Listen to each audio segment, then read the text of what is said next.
Hello, and welcome back to MCNN's Secret Life Recap. My name is Pixie. And I'm Lyric. And we're back for another week of mining, crafting, secrets, and lies. We're starting off with some new rules that add even more secrets to the Secret Life series.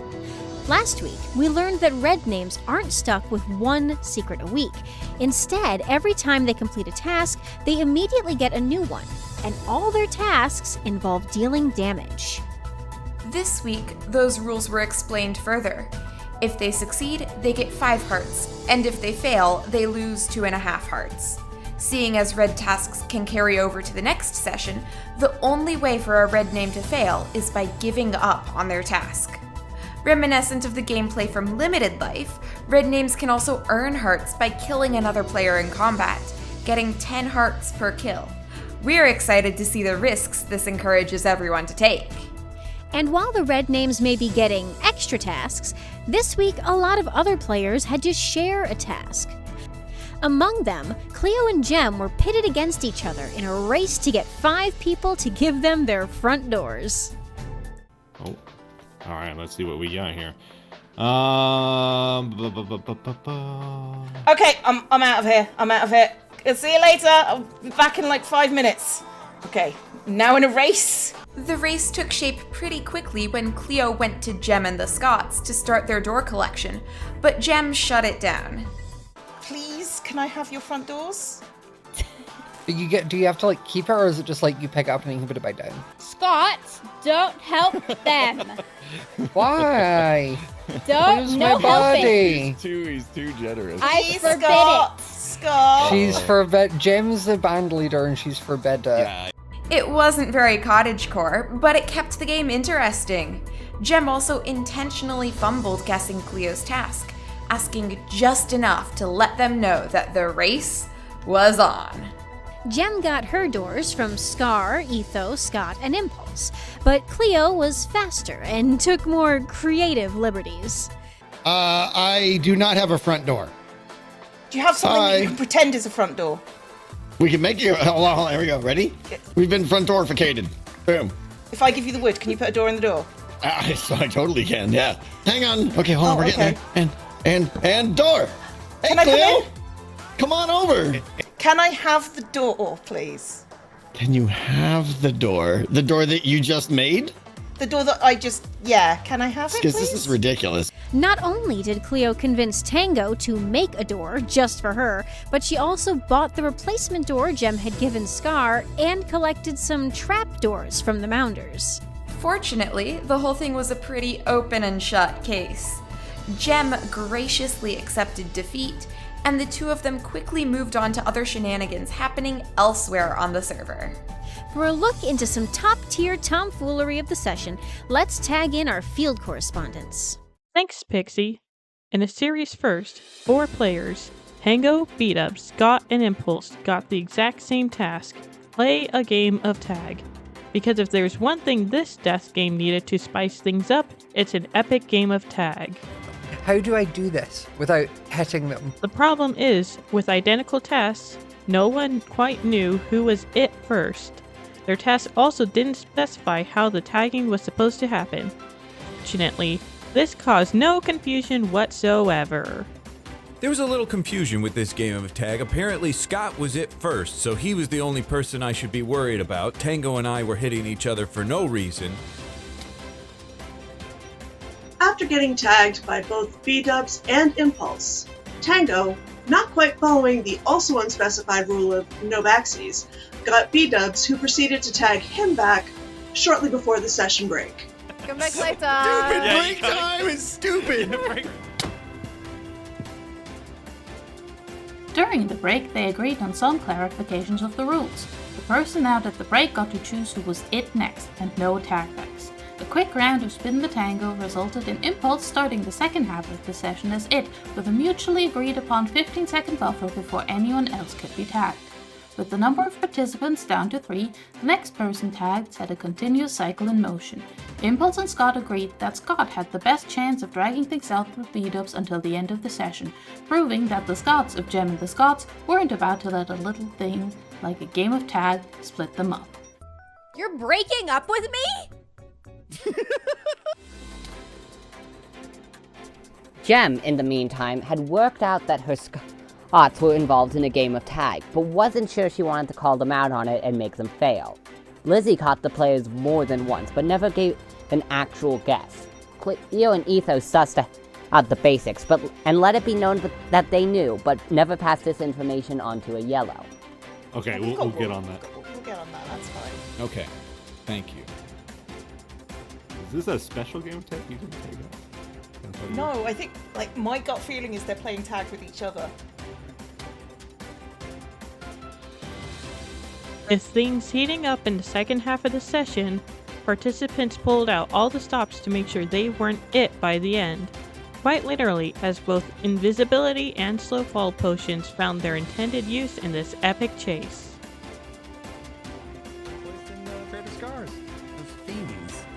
They are. They're hooligans and a bunch of lapdogs. Impulse are very bubbly.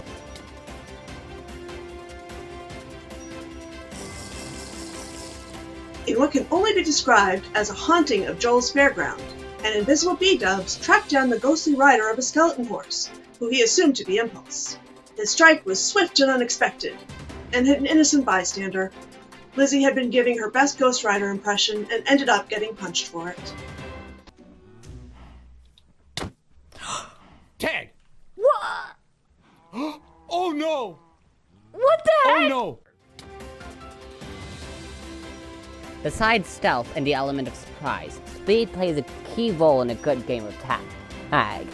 And the Secret Life server going fast means going by horse. This led to multiple cases of grand theft equine, after which Scott ended up with the fastest horse on the server. First he buried it in the hole to keep it from Bdubs, and then he used it to stay well out of Impulse's reach. That's Bdubs' horse. That is Bdubs' horse, but it's been confiscated for the session. In the end, Impulse was outmatched by Bdubs' stealth and Scott's restolen horse, losing the game and, alongside Tango, failing his task. Tagging back to you in the studio, Lyric. Thanks, Lilla. While Bdubs was on the run, he stumbled on a few of his friends who were maybe too excited to see him. Is that Bdubs? Etho and Grian has a surprise. Oh my goodness, my day just got so much better. Oh no, I'm sick. Bdubs, where are you going? Come back. Okay, yes? Look at this guy. Bdubs, my beloved, you've returned. Wait, both of you? I'm gonna puke. Did everyone suddenly realize that Bdubs is the best Minecrafter of all time, with no exceptions? Unfortunately, no. Sadly, everyone recognizing Bdubs for the tall genius that he is was doing it for other reasons.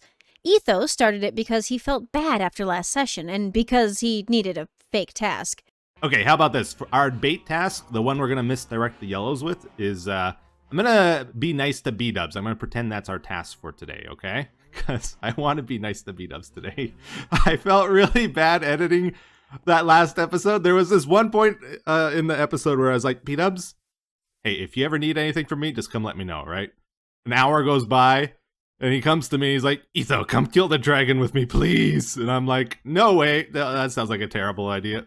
Just brushed him off. Grian joined in on the bit because his task was to join in on whatever everyone else was doing. I'm involved in this now. I like You're it. Who? You stick around as long as you like. Wait, who involved him in the Heart Foundation? We're the only ones making But I want to get involved. It's a Mumbo and Gem tower off. Yeah, but I want to get involved. I can get involved.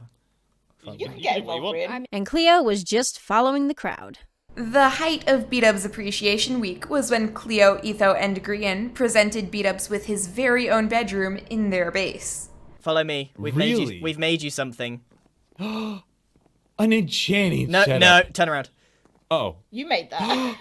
A bedroom! This is in spite of the fact that I keep saying that he can stay over in the studio whenever he wants because Bdubs is amazing, and I like to feel tall. Bdubs' sidekick Etho also had an interesting task. He had to become a weeping angel for the entire session and never move when someone was looking at him. This was difficult for him because in Minecraft, players don't blink. Agree and I am having problems. What's going on with Etho? Why isn't Etho moving? Why isn't he coming up here? Oh, wait. If he can't move if someone's... There's too much going on. Oh boy. I made it somehow, Grian. Are you good? I think I understand why you can't move now. You're not looking at me, are you? Nope. Thank you. Back to more Bdubs news. Bdubs' friends Cleo and Grian went to the end, which Bdubs saved from the dragon last episode, in an attempt to get a lot of XP very quickly. Unfortunately, Grian built some coverage out of dirt, forgetting that Endermen can pick it up. Why am I putting myself in this situation? Oh. How did they get in? Oh, they're stealing the dirt! They're stealing the dirt!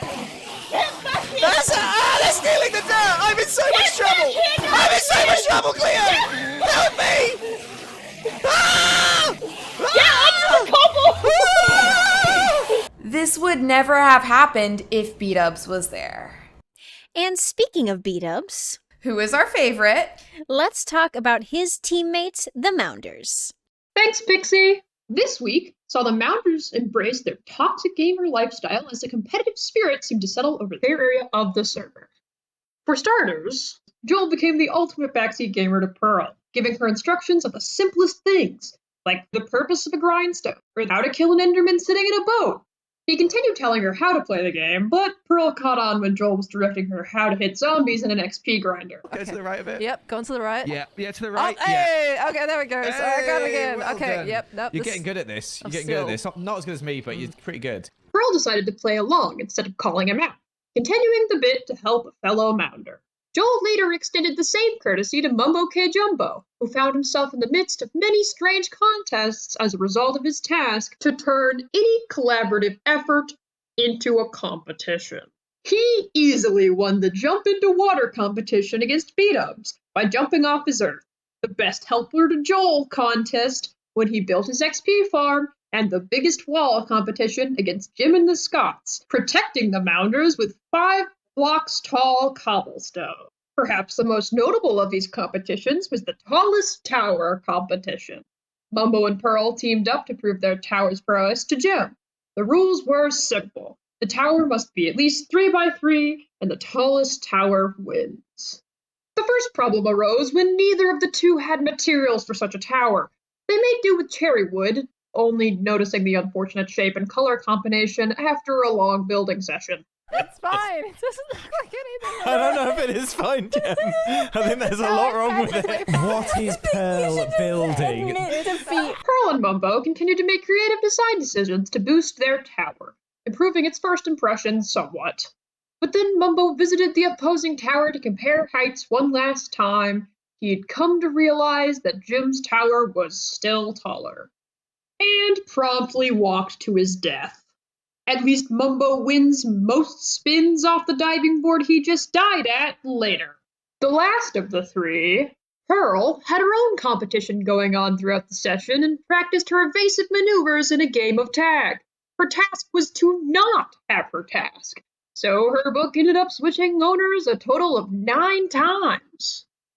First we saw Pearl pass off the book to Mumbo with a smart dispenser trick. Mumbo used the same method to lose it to Impulse, who managed to give it back to Pearl by trapping her in a conversation about technicalities. There's a quick cut for the break, but afterwards Pearl was back on track once again. Competent to use the reliable dispenser on Tango. Tango pursued Pearl, but ended up having to make use of Skiz to get the book back in the inventory of its original owner. Pearl was quick to react, hopping on the Heart Foundation strategy and dropping the book when her target was in conversation. Grian struggled as Tango did before he returned the book, but with more severe consequences, left on 1 heart as he slipped off the dirt bridge from the Mounder's tower.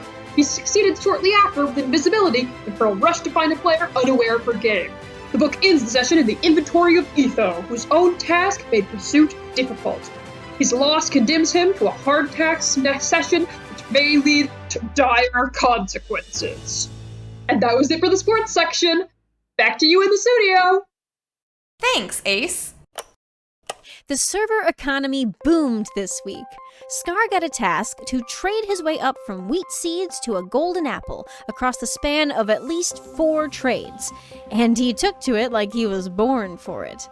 He got it done, even if there were some hiccups along the way. Do you have anything to trade for these seeds? They're magic seeds, actually. They grow beautiful and luscious crops. Don't believe them. They're just wheat. What? The voice Hi, inside big my dog. head is telling me not to buy from you. Sorry, Scar. Scar's path to victory took him from seeds, to camels, to zombie eggs, to diamonds, to apples. Unfortunately, Scar couldn't work shoes into the deal. What do you need? The boots. It's always the boots. Listen to me. Scar is on his way back up. I promise you, he's going to try and steal your diamond. He's going to ask for your diamond boots, or he's going to ask for your diamond chest plate. Just don't let him. Etho, he wants your shoes. Don't. Etho, come here. Look at this. Look at this. Look at this beautiful sand out here. Right. Yeah. I'm going to soon be building you a sandbox. You quiet! I'm looking forward to that sandbox. Quiet! The other major business on the server had a busy week too. The Heart Foundation giveaway was filled with twists and turns, as Big B was sent on a quest to get more volunteers for the raffle. Hold on. Cleo. Jim. Hello, yes, sorry. Would any of you like to participate in the Heart Foundation and get 3 more tickets in the raffle? So that means you have a 3 times more chance. But if you decide to do that and you lose, you have to give the heart to the winner. So now the winner would get 4 hearts, if that makes any sense. Sounds like a scam. Goodbye! Cleo? They did get lucky with Bdubs and Grian agreeing to participate in this week's giveaway, but Bdubs sent Etho as his shady representative, and Grian rigged the whole thing, so that went fine? Can we say that? And on top of it all, Skizz's task required him to do the opposite of whatever a green name said for this session. Luckily, it didn't matter much because Skizz was the one giving the orders anyway, but it did get him into some trouble when it crossed paths with Big B's task. Let's go to Fluffy Papaya for more.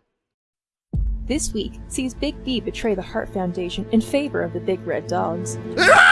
Tasked to take orders from a red name, Big B lures Skizz to a red rendezvous, orchestrated by the evil mastermind Jimmy Solidarity. All I need you to do is take him to a place. Tell Skizz to meet me in a place, alright? Come with me. I'll show you the place. Oh, and before that, give me your armor and your sword. Already facing embezzlement accusations, this big betrayal may have further exacerbated the trust issues within the Heart Foundation. Is he stealing hearts from the Heart Foundation? No, he might be skimming off the top here. Jimmy's reason for seeking a meeting with Skizz is simple. He wants more hearts from the Foundation and won't take no for an answer. I don't think you understand, Skizz. I need to win this. It helps that his task is to attack until he's stopped with a shield block. Skizz, realizing he's been set up and betrayed, refuses to deal with the red name and attempts his escape. It's the sanctity of the Heart Foundation, man. Well, how scummy do you think I am? Feels like I'm scummier, actually. It feels like I'm scummier. In the ensuing chase, he takes 5.5 hearts before blocking. Task complete, Jimmy heads to the Secret Keeper to turn it in and receive new orders.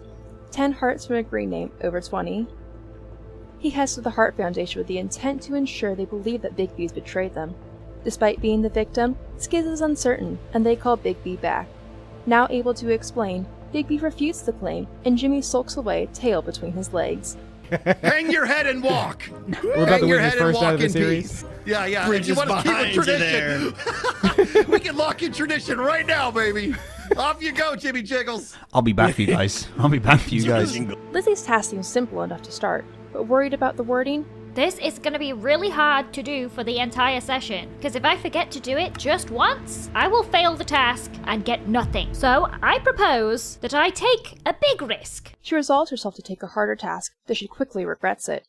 Even more impossible, it seems, is to get the server to sleep through the nights. Attempts to invite everyone to the end, and later to a slumber party both fail. Nobody wants to enter the end so soon after the last session, and her husband, Joel, is the only attendee that night. Where's everybody else? Just me, I'm sorry, babe. Sorry. I'm gonna make a wish.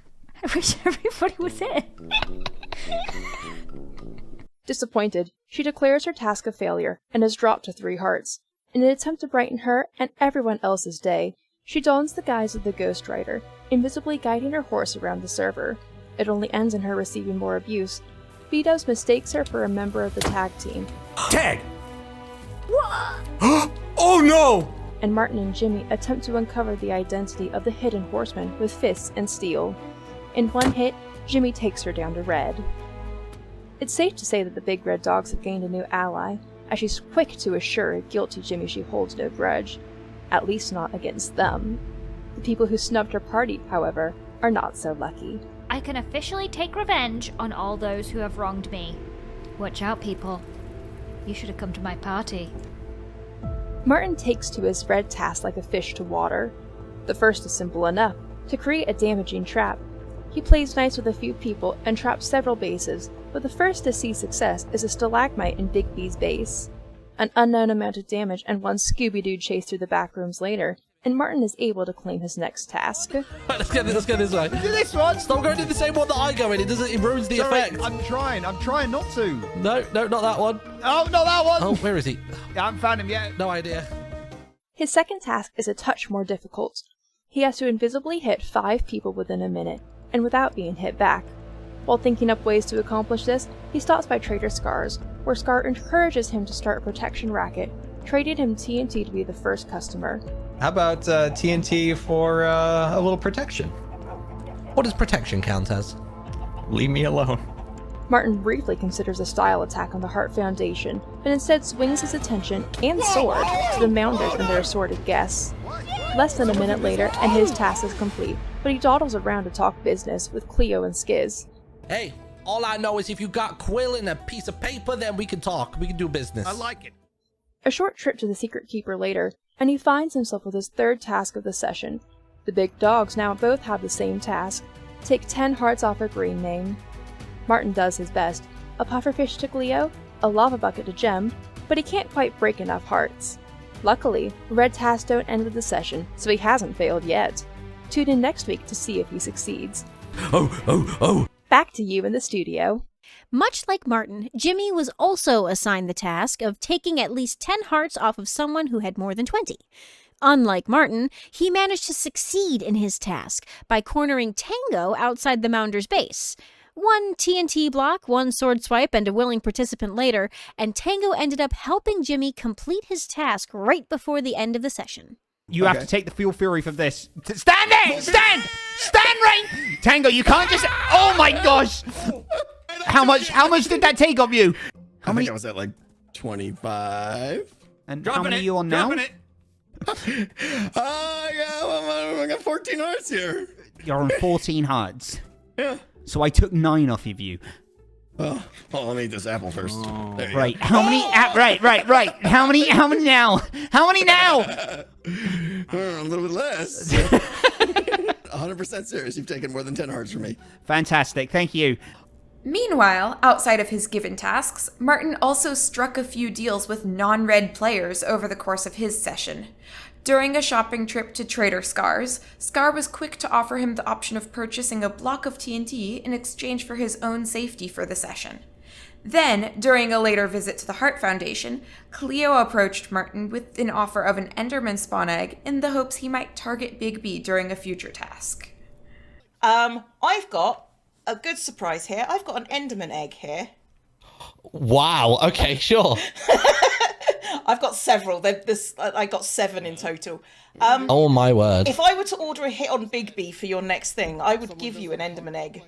Sure, I'm down for currency. I am dictated by the Secret Keeper in the books, but where it becomes applicable, I will make it happen. While there, Martin also struck up an agreement with Skiz, exchanging his services as an attack dog for the promise of more entries in the Heart Raffle. With 2 of these deals seeding the potential for future chaos, we are definitely looking forward to what the Red Lives dish out next session. As for this session, here's the list of tasks everyone received. This list is only going to get longer as more players turn red. But until then, I'm Pixie. And I'm Lyric. And this has been MCNN. We'll see you all next week.